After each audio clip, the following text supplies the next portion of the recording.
I wasn't looking. How have things been with Coach Bellantoni so far, a few weeks in? Coach Rock, it's been great. Everything's been great. He's been picking it up. I know it's a lot for him, but he's doing a great job. He's doing a great job at learning the schemes and picking it up and answering all the questions I asked him. I asked him a lot of questions too. Are you guys teaching him a lot of things at this point? He's still getting used to the defense, and I'm sure there's a few things that you guys can pass along to him at this point.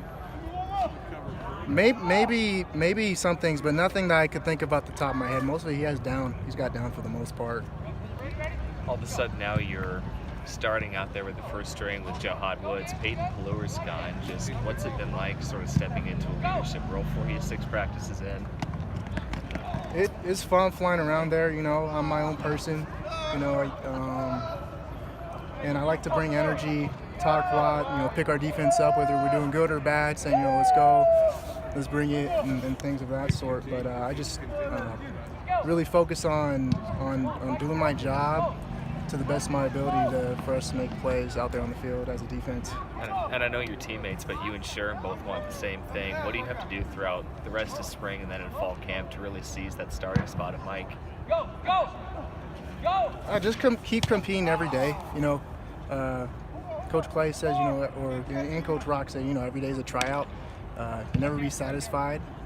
So you just make sure you're working hard out there, running around, flying around, but having fun too. You got to make sure you have fun. If you could kind of describe Coach Rock's personality in comparison to Coach Wilson's, are they similar? Are they different? And what have you had to adjust to? That's a tough one. I think we're still in the honeymoon phase for the most part. There's nothing negative I could say. He's a great guy.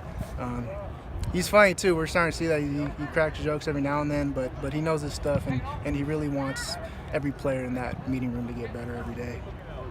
Receivers have been moving around, doing some different things. What has made them a tough matchup for the defense and the linebackers in the secondary at times in the spring? Ooh.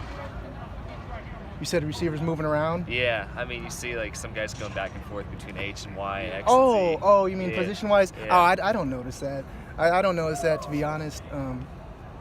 But yeah, I really don't notice that. I'm just too busy focusing on listening to the play and then getting my alignments and looking at tendencies and seeing how tight they are, cut split, see if they're going to go in or out. So that sort of thing. It's more so the tendencies rather than the player themselves.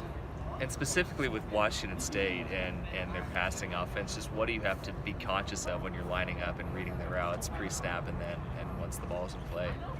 Ooh, yeah, you cannot chase those underneath routes because that's what they live by. You chase the underneath route, they're going to throw it right behind you in the middle where you were at. Last one for Justus. How has Lamont McDougal looked out there? He's been getting more reps, and you guys saw him a little bit last fall, but he looks pretty dominant nose tackle out there. He's been doing great. He's a beast. He makes a lot of good plays out. You don't expect sometimes. He's double teamed. He'll just casually spin out of it and make the play. He has really good instincts. Thanks, Justus. Thanks.